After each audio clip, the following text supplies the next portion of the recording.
Chapter 4 World Record for the Worst Day Ever. I know it seems like this was the best suspension day maybe in history, and to be honest, it was. At least, at first. I got to punch that jerk Brandon in the face. I know, not cool, but still. Leave school early and hang out at the track with my new coach, because I was on a team now, who turned out to be a pretty cool dude. Me and Coach didn't go no further into my life or nothing like that, which was a good thing, because I never really told anybody about my dad. Instead, Coach asked me who my favorite basketball player was. LeBron, I said. Like it should have been obvious. Who else? Who else? Coach said, surprised. Let me think. Michael Jordan? Jordan? Come on, man. Jordan is like somebody's granddaddy. Jordan don't want to see LeBron on his worst day. LeBron could be sick from a batch of cafeteria chicken drummies and still give Jordan the business. Coach stood up. See, that's the problem with you kids. Y'all don't know what a true champ is. Coach, I hate to break it to you, but LeBron is a champ. He got rings, I said, holding up 2 fingers and wiggling them around. But Jordan has 6. Now Coach held up both his hands, all 5 fingers spread on his right, just like his pointer finger up to his left. He wiggled them like I did. 6. Jordan got 6? Whoa, I probably should have known that, but I didn't. Dang. I knew he won a few, but 6. Is that the Guinness World Record? The what? Coach asked. The Guinness World Record, gotta be. I put it in my head to check the book when I get a chance. I don't know, probably. He was the greatest of all time. Coach shot an invisible jump shot, his tongue hanging out of his mouth. It looked ridiculous. Clearly, he wasn't a ball player. Then I asked him about the guy I read about who was supposed to be the fastest man alive, Usain Bolt. Coach knew all about him, too. Usain ran a 9.58, Coach said. What does that mean? I asked, because the numbers 9, 5, and 8 meant nothing to me. They're not points or nothing like that. At least I don't think they were. I actually wasn't really even sure if you could score points in track or not. Just seemed like the kind of sport you win ribbons and medals or whatever. That was his time for the 100 meter. Coach pointed up the track toward the start line. He had everybody sprinting from the day before. From there, he moved his hand to the finish line. To there. 9.58 seconds. The boy is like lightning. I looked at the distance and in my head counted 1 Mississippi, 2 Mississippi, 3 Mississippi, and pictured myself running. 9 seconds seems like a pretty long time. But that ain't even that fast, I said. Plus, it just didn't seem like 100 meters was all that long. I mean, I had just run it the day before in what had to be 6 or 7 seconds. Couldn't have been more than 8. You don't think so? Coach asked, flashing a sly grin. You think you can beat him? I looked at the distance again. 1 Mississippi, 2 Mississippi. I don't know. I shrugged. Probably. This was when the best day ever went bad. Coach told me to try to run 100 meters in 9 seconds and 58 milliseconds. Bolt's time. He stood at the finish line with his whistle in his mouth. I rolled my pants up to my knees and my short sleeves up to my shoulders, just like I had done the day before. On my whistle, Coach said, holding up the stopwatch. Get on your mark, get set, and then, beep. I took off down the track, running fast as I could, legs pumping, arms pumping, heart pumping until I got to the finish line. Oh, Coach howled excitedly. I felt good, knew I had proven my point. I bopped over to Coach with my hand up, ready for the high five, but Coach never lifted his hand. Not even close, he yelped. Not even freaking close. You ran 12.5. And before I could even respond, he barked, back on the line. I jogged back to the start. Coach blew the whistle. I ran. He blew the whistle. I ran again and again and again. Each time it came in a little slower than the last. My head started swimming, my chest burning, and my legs got all gooey, like all the running was turning my bones to liquid or something. After the 5th try, Coach yelled out, 14 seconds! 14 seconds! On the track that might as well have been 14 minutes. Are you kidding me? I bent over and planted my hands on my knees. My legs were shaking, but only on the inside, like my muscles were shivering. My heart was pounding as fast as my feet had pounded the track, maybe even faster.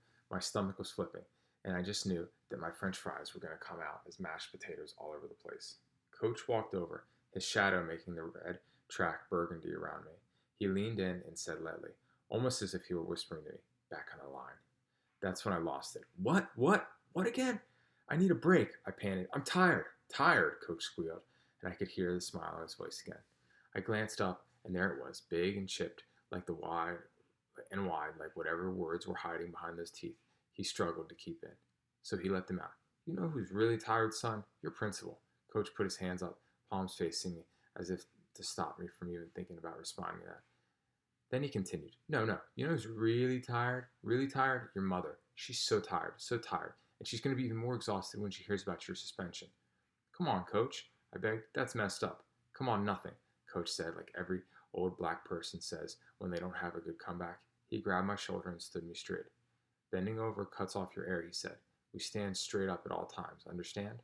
I nodded, now understanding what was happening. I was being punished after all. This was Coach's way of telling me that I better stop acting up in school. If this was what the consequences of getting sent to Mr. Marshall's office were going to be every time, I'd rather have just called my mother. Now, Mr. Better Than Bolt, get back on the line. Coach made me do the sprint 2 or 3 more times before finally letting up. And the reason I think he let me stop was because my sprint had broken down into that weird sloppy trot the tall, skinny kid, Sonny, had done that practice the previous day. My shirt was gone. I had peeled it off and thrown it on the field, just in case the wet cotton was weighing me down or something. My legs had pretty much clocked out, but instead of letting me sit down and rest, Coach told me to walk it off. Walk it off, I asked, annoyed and confused and almost ready to cry. Yeah, just walk around the track. It'll cool your body down slowly. But I don't want my body to cool down slowly. I want it to cool down immediately. So yeah, at this point, I pretty much made up my mind. The track was the dumbest sport ever. I mean, you gotta move to warm up and move to cool down. Don't make no sense. Cool down should be, I know, some juice and icy or something like that. Not no walk. Once I finished the first lap, Coach told me to take one more. About halfway around the second lap of me mumbling under my breath about how stupid all this was, I could see other runners, my new teammates, showing up, dropping their sports bags and water bottles and all that on the track, some of their parents trailing behind me. This is going to be it, Coach was preaching to everyone, as I finally made it back to the other side of the track for the second time. 10 girls, 10 boys. Just so we're clear, this doesn't mean you still can't be cut. It just means you ain't cut yet. Now, I'd like to keep it this way, but it's totally up to you. Got that?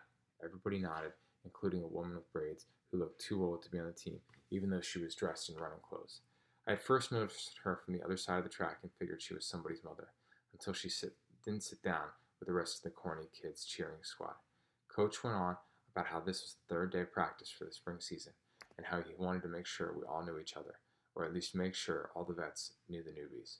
I was still standing back, sort of outside the circle, as Coach started rattling off everybody's name. On the girls' side, for the vets, we have Maisha, Cherry, Britt Bratt Williams, Melissa Jordan, Dee Dee Gross, Crystal Speed.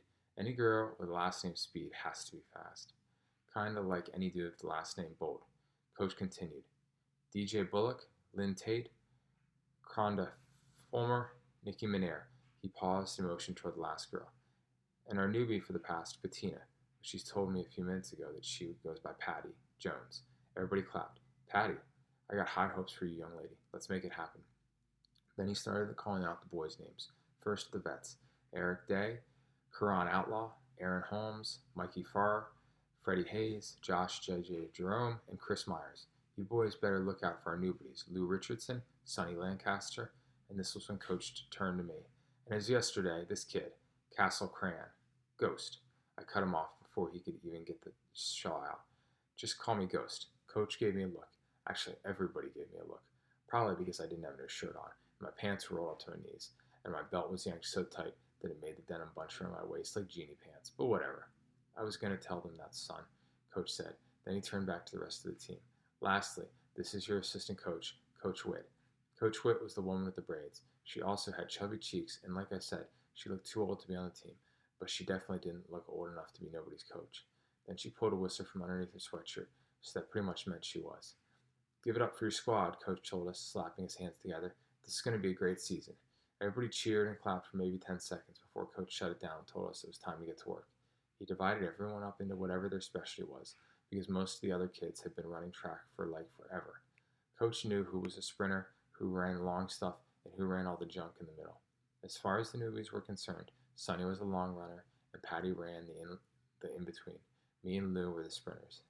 I never even knew I was a sprinter. So guess what we were doing for practice? Sprinting. And guess who had just finished sprinting and didn't get to take a break? Me. Today is Wednesday, and Mikey, why don't you inform our newbies about what sprinters do on Wednesdays, Coach said. Mikey was a vet sprinter, a light-skinned kid with braces and a rock face. The kind of guy who you didn't really say too much to because you just assumed he wouldn't say nothing back. Except to Coach, of course. Ladders, Mikey grumbled. That's right, Coach paced back and forth. 4, 2, 1, 1, 2, 3, 4. Every time, Coach called a number. He clapped his hands together like a cheerleader. Okay, let me explain what Coach was talking about, because I didn't have a clue at first either. All those numbers, the 4s and 3s and all that, yeah, add 100 to the end, and then add meters on the end of that. So 400 meters, 300 meters, 200 meters, and so on. We had to run those. Down the ladder to 100, and then back up to 4. I didn't think that they started kind of bad, then got good, then got bad, then got better, then got bad again. Could get worse until Coach told me, Lou, Mikey, and Aaron, the 4 sprinters on the boys' side, to get on the line. 4 words I was already sick of hearing. The whistle blew, and well, Lou, Mikey, and Aaron blew me away. Back on the line, this time for the 300, toasted. Back on the line, now, the 200, roasted. Back on the line for the 100, dusted. 5-minute break, Coach said. Grab some water. He came over to me, put his hand on my shoulder. I was literally folded in half trying to catch my breath. My eyes were watering, but I knew better than that. I ain't no crybaby, especially not overrunning. You all right? Coach asked. I couldn't get the words out. Every time I tried to speak, the sound was shoved back in my throat by a sharp inhale. So I just nodded. Then Coach squeezed my shoulder and pulled me up so I was standing straight. Remember what I told you. Stand tall. I put my hands on my head, wove my fingers together. Now hustle up and get some water. Coach nudged me. You only got 3 minutes. Here's the other thing that I didn't really know about being on a team. There are rules to drinking water. I mean, I guess it might be different on different kinds of teams, but on this one, everybody had their own water bottle that they had brought with them. So when I went over to the bench with the other sprinters, I just sat down. Didn't ask nobody for a swig or nothing, because I don't know, it just didn't seem like something I should do. The only feel I had for those guys was that Lou was cocky, and Mikey seemed way too serious to share. And Aaron, well, I couldn't get a read on him yet. So I figured 3 minutes to catch my breath was just as good as water. It would have to be. Where's your water, newbie? Aaron asked, looking down the row. I forgot it, I replied, the fire in my chest cooling down. Here, Aaron held out his bottle. Take some, and don't put it to your mouth either. Lou leaned back so I could grab Aaron's bottle. I held it above my head and squeezed the bottle until the water shot through the nozzle like a jet stream, splashing me in the face, some even getting in my nose. Eventually, I hit the target, my mouth, which was when I realized I was wrong. Water was way better than just catching your breath. Way, way better. After I handed the bottle back to Aaron, Lou finally had something to say. Yo, what are you doing here? He asked. The way he said it made it seem like the words had been bubbling up inside him. What do you mean? I replied. I'm doing the same thing you're doing, running. Lou looked at me like I was speaking different. Is that what you call that? He jabbed. I mean, yesterday you were big and bad, and today you just bad. Plus, we all had to try out to prove we belong here, and you just walked up to our track like you one of us. Lou was giving me the stink eye stare, and I was looking to see if Aaron and Mikey agreed with him. But neither of them showed any sign of hate. I got the feeling Mikey never showed any sign of anything, ever. Dude was a blank slate. I tried to keep my cool because I was all the way clear on what the punishment would be if I did something stupid.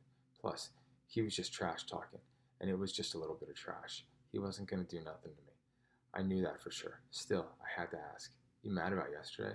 Is that what this is about? Me proving that you ain't all that fast? Then he had to add, that you just got on a fancy suit trying to front like you Usain Bolt?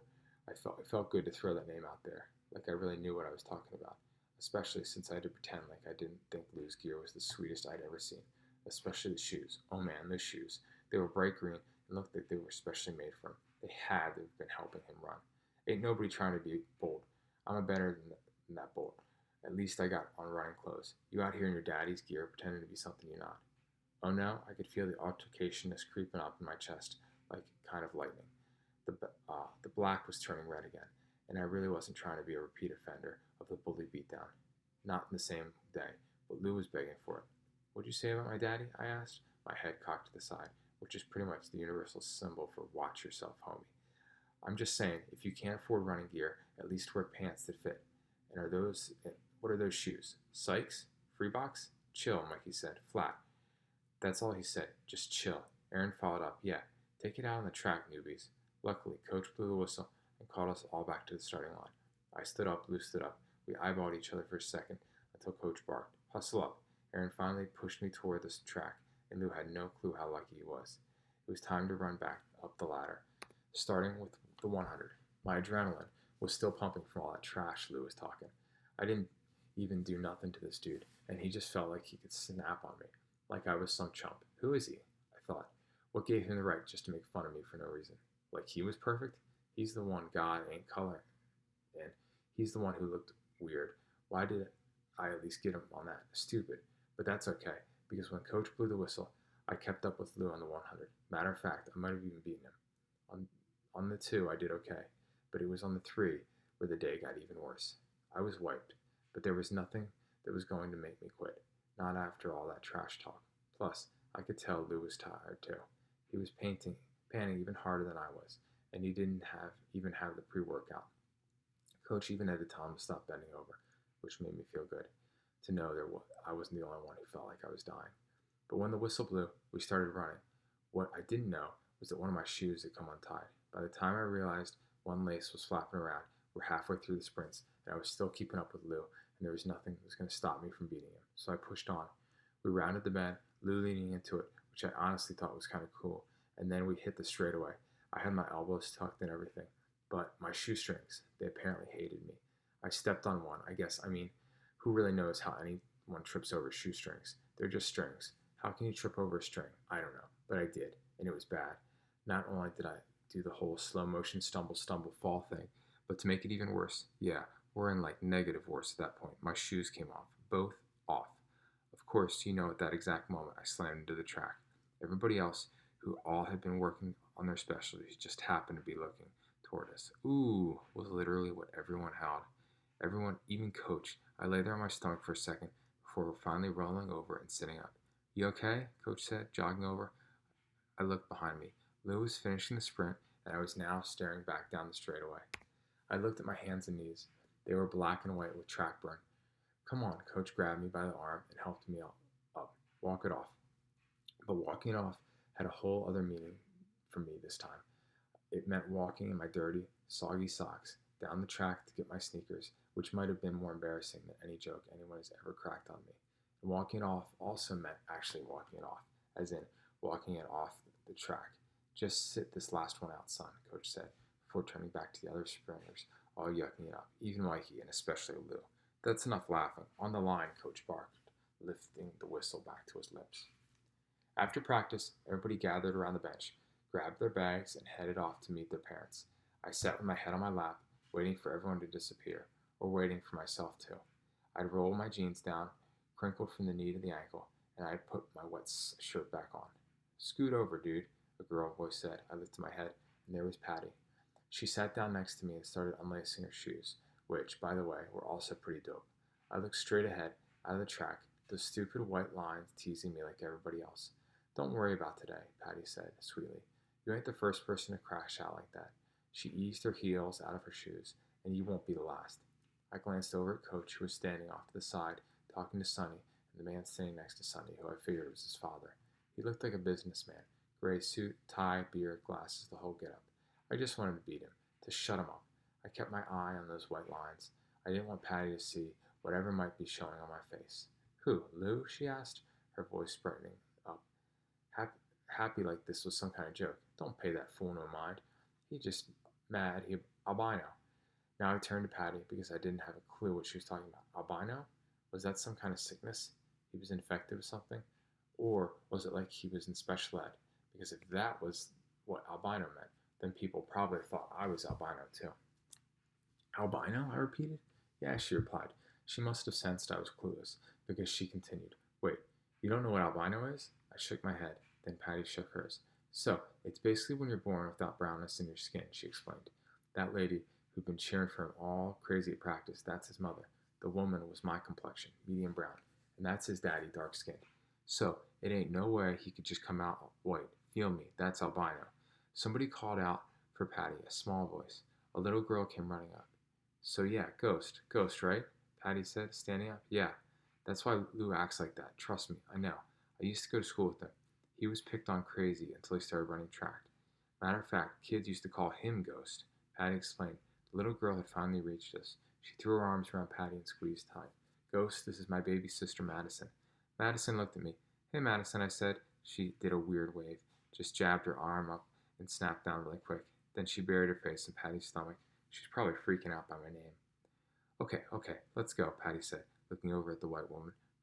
Mama's waiting for us. Then she looked at me and said, before you start wondering if I'm reverse albino or something, me and Madison are adopted, so no need to be weird about it, okay?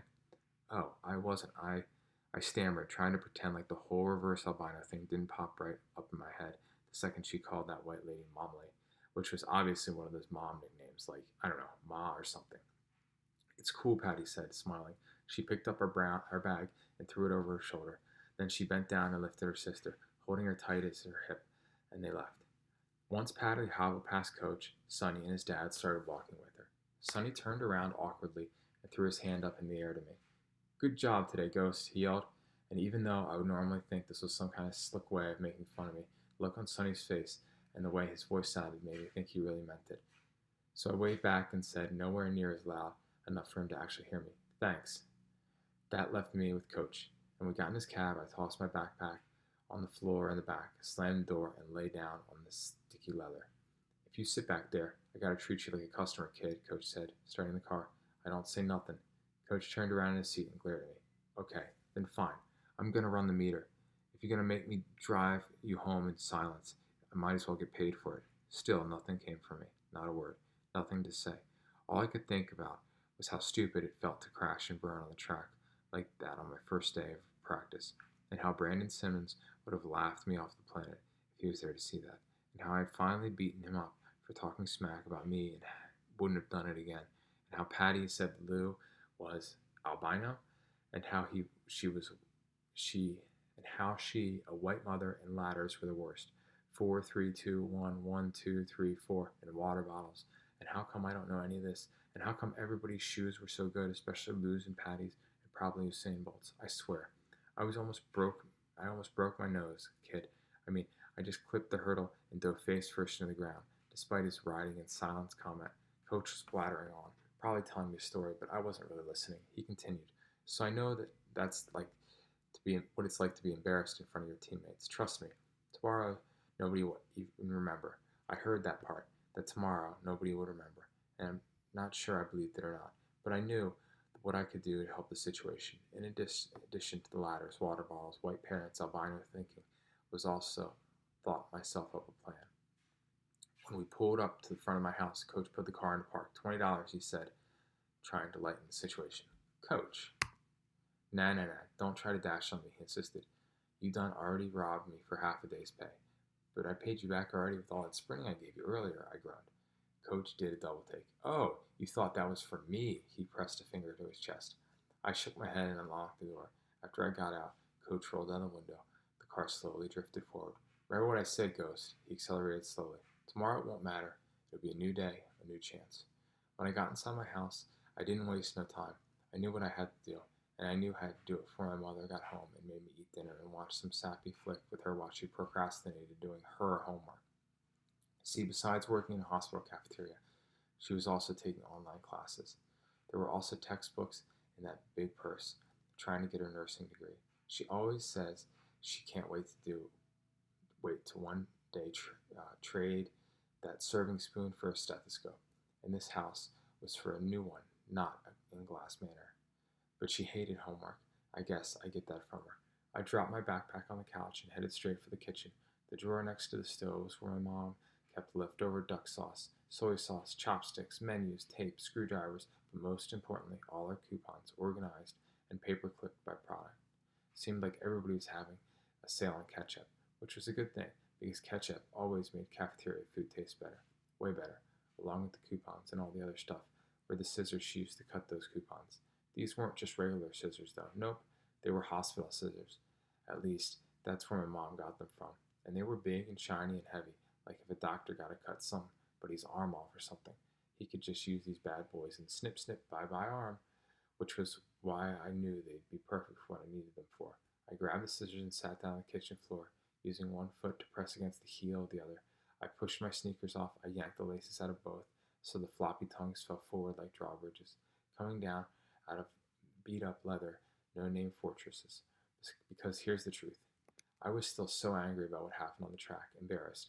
There was so much noise inside me, so much of everybody's laughing. So starting with the left shoe, I took those big scissors and began cutting and cutting, performing my own kind of surgery, the blades sawing and slicing into the black leather until the high parts of my high tops were gone.